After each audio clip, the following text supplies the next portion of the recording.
Hello, I'm Jerry Ford. I'm going to read a story out of this book here.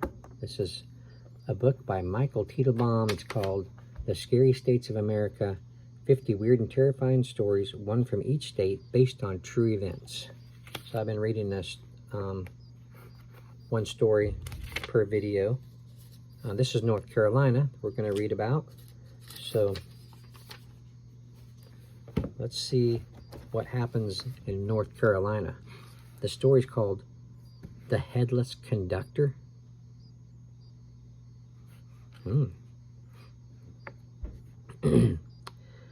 My relatives are spread out all over the country, and every year we have a reunion in a different town. This year it was Charlotte, North Carolina. My parents got in their heads to take a train, which was cool. I loved looking out the window at the world rushing by. We arrived at night, and a few minutes before we pulled into the station, I peered out the window at the track ahead of us, which curved sharply to the right. A bright light appeared on the track directly in front of us.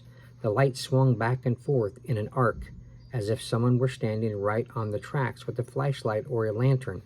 I yelled out, terrified that we were going to hit someone, but when we passed the spot, nothing was there. As the tracks curved to the left, I ran to a window on the other side of the train and looked back. There, behind the train, was the light, still swinging back and forth, as if we had passed right through whoever or whatever was holding it. Then suddenly, the light vanished. Needless to say, this threw my paranormal meter into overdrive. So when we arrived, I decided to ask around about the strange light on the tracks. What I discovered shocked and spooked me. Here's what happened. The evening after we arrived in Charlotte, I took a break from the family festivities and walked back to the train station. I spoke with a man working in an office there, explaining to him exactly what I had seen. The man appeared nervous and uncomfortable as I spoke. "Can't help you, son," he said, turning back to his paperwork. I got the strong impression that he was hiding something. Undaunted, I strolled over a group of teenagers who were hanging out on the steps in front of the station. "What are you looking for, kid?" asked a tall boy with curly black hair, who looked to be about 15. I recounted my tale for the group. "Oh," moaned a short girl with bright red hair and a silver stud in her nose. She was trying her best to sound creepy. "You saw the Headless Conductor." "Headless Conductor?" "Yeah," answered the boy. "I guess you're not from around here, huh?" I smiled and shrugged. "Nope." "Is that a crime?" "Yeah, it's a crime," the girl said. "I'll call the cops." "Give him a break, Janine, will you?" The boy turned to me and continued. "Some railroad guy carrying a lantern was hit by a train years ago, knocked his head clean off his body. Now every night his ghost comes back to that spot to look for his head." "Weird, huh?" the girl said, curling her hands into the shape of claws and making a creepy face at me. "I've heard weirder," I replied. "If they only knew." "Come on," whined Janine. "This is boring, and I'm hungry. Let's go get something to eat." With that, the group got up from the steps and shuffled down the road. "Good luck with your ghost, kid," Janine called back as they disappeared around a corner. Slightly confused and more than a little discouraged, I strolled along the platform, staring down the tracks, trying to decide if I should go back to the spot where I had seen the light to see if it would appear again that night. "Looking for something, young man?" asked a voice from behind me. I spun around and saw an older man sitting on a bench on the platform. He was wearing a train engineer's uniform, complete with striped suspenders and a striped hat.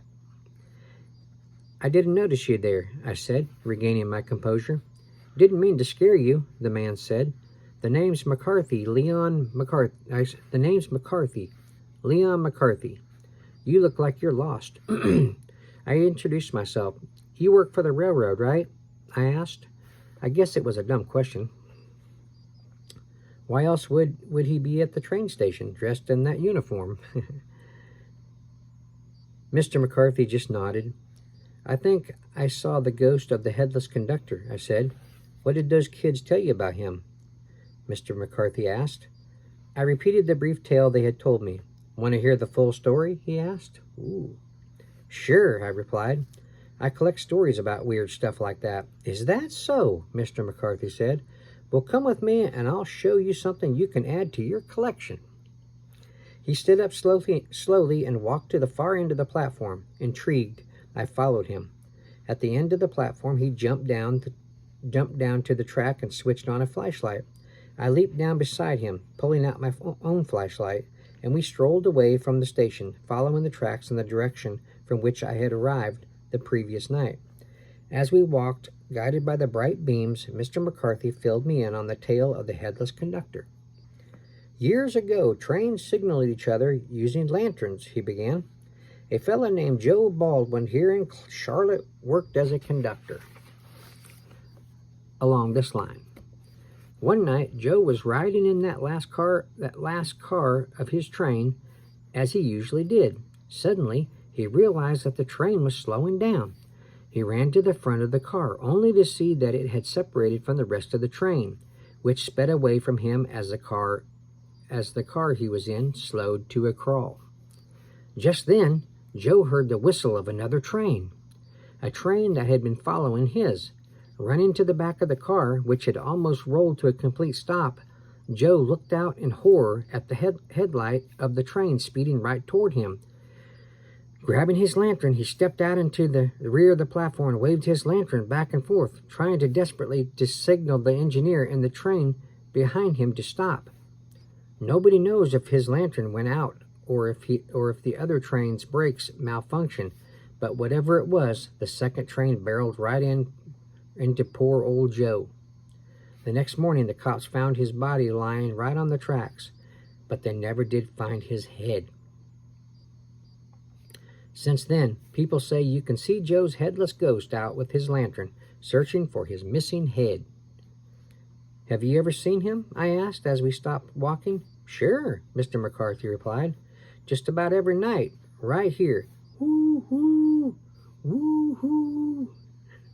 The piercing cry of a train whistle split the quiet night. Far in the distance, I could make out the single headlight of a train heading our way. As we stepped a few feet back to get a safe distance from the tracks, a second light appeared. This one was much closer and fainter. It arced back and forth across the tracks. My own flashlight beam revealed a flickering lantern being swung back and forth by a man with no head. It's Joe, I whispered, excitement and terror coursing through my body. Yep, Mr. McCarthy replied, right on time. Sweeping its lantern to and fro, the headless body squatted down, groping on the ground at either side of the tracks. He's looking for his head, I cried. Yep, Mr. McCarthy repeated. The train tore down the tracks, zipping closer and closer to Joe. It's going to hit him again, I shouted just as the train reached the spot where the lantern swung. The flickering light vanished as the train rumbled past us, car after car clattering by just a few yards from our faces when the last car had rattled past. The swinging light reappeared in exactly the same spot it had been before the train's arrival. Mr. McCarthy, he's back, I shouted, turning toward him, but Mr. McCarthy was gone. Mr. McCarthy? I yelled again. Frantically sweeping the area with my flashlight, there was no sign of the man who had been crouched beside me just seconds earlier. Glancing back, I saw Joe and his lantern had vanished as well. Standing up, I hurried back toward the station. Frightened and alone, when I reached the platform, I scrambled up and then dashed to the office. I saw him, I shouted breathlessly. Saw who? The man in the office asked, clearly annoyed at my return. Joe Baldwin, I replied. I saw Joe Baldwin holding his lantern, looking for his head. Who told you about Joe Baldwin? The man asked, showing interest for the first time. Mr. McCarthy, I explained. Leon McCarthy? His eyes opened wide as he leaned his face in close to mine. Leon McCarthy has been dead for years, he said. That's impossible, I cried. I just saw him. I just spoke with him. Leon McCarthy died the same night as Joe Baldwin, the man explained. What? I cried. But how? Leon McCarthy was the engineer driving the train that hit Joe Baldwin. Whoa, that's the end. So when that train, bashed into Joe, and in the back end of that other train, it killed that conductor. So 2 men died that night. One lost his head, and one just got smashed by the back end of the other train. Well, that's pretty sad. Okay. There you go.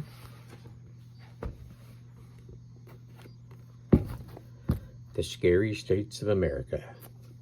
50 weird and terrifying stories, one from each state, based on true events. By Michael Teitelbaum. If you like paranormal type stories, you collect them, get you a copy of this one. Michael Teitelbaum would appreciate it. And I thank you, and I appreciate you watching this video. Excuse me. I'll see you on the next one. Bye.